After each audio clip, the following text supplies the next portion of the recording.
Wow, it is in the beginning of December and we still have so much to talk about. So many topics are coming up, so many things, so many pushes on those like buttons, so many comments and so much engagements in this video that really helps me out.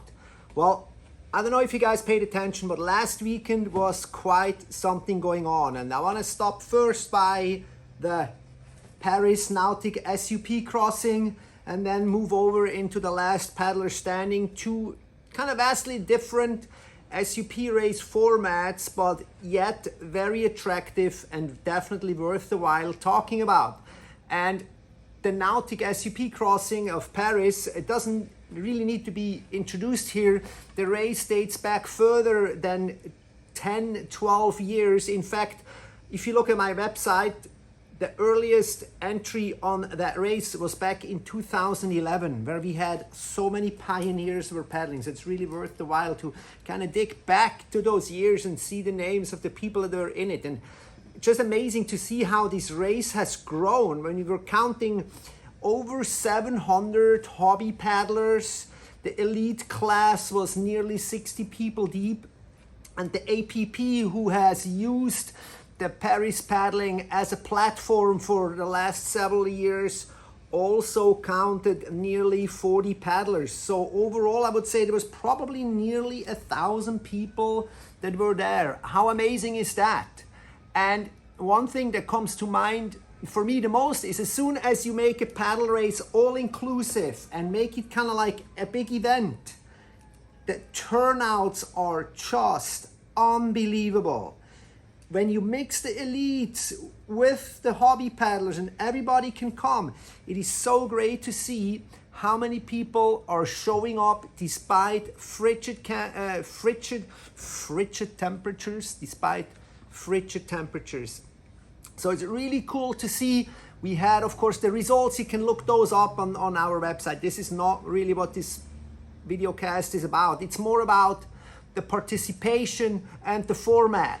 You're making a special race down the Seine River in Paris. How cool of a thing to be part of, and people show up. It is different than like a quick sprint race or like an elite race. It is something where it's like an experience. And I think once we understand that SUP is more than just a race, it can also be an experience. We really tap into a whole other market, or really bring in the people that are maybe not have the time to run around and be elite paddlers. I mean, same kind of scenario or same kind of principle applies to like something completely different in a different part of the world. But in Sarasota, we saw the last paddler standing, a specialty race that is hardly really talked about, and it really caught my eye and my excitement thanks to Chris Parker over at SUP Racer.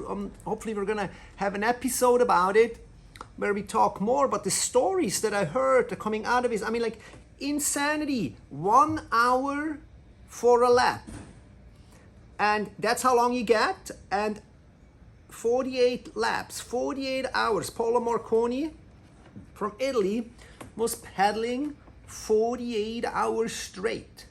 And all those people that show up there, it wasn't that many, but hopefully we're going to see more and more names in it. They are not even doing this for a prize money. They just show up there and paddle in circles 1 hour at a time, take a break, and then keep continuing. And it's very interesting to talk about strategies, how you conserve energy and sleep. And I know if you look at the results, there's quite a gap. Most guys are up there till like 26 hours. And from 26 hours, it really takes a break.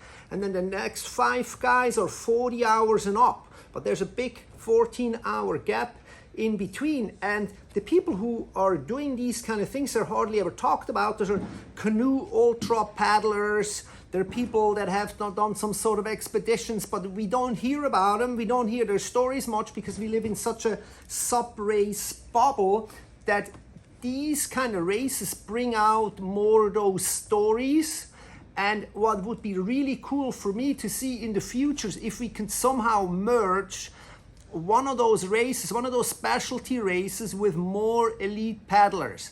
I mean, how cool would it be to bring in like guys like Titouan Pouillot and Michael Booth to a last paddler standing? Those are the two long distance powerhouses of the SUP sport. How cool would it be to see them to go there? Could we find like a sponsor to donate, say like every paddler gets like say $100, $500, $1,000 per round paddled? How much of an incentive that would be to keep going and stay, and people would, even more people would show up. So I see a potential there. It's just going to be the question, how can we market this? How can we make it more exciting? And I hope we find more stories. And I also kind of want to shout out to paddle organizers. Send those stories, bring us the content. We can't always be there, especially I can't be there by myself all the time. So send us the content, let us hear those stories, because those stories are really cool to share. There's cool stories coming out of a Paris crossing, there's cool stories coming out of a last paddler standing, and those stories are all worth the while sharing, just like this video. And we'll see you guys in the next one.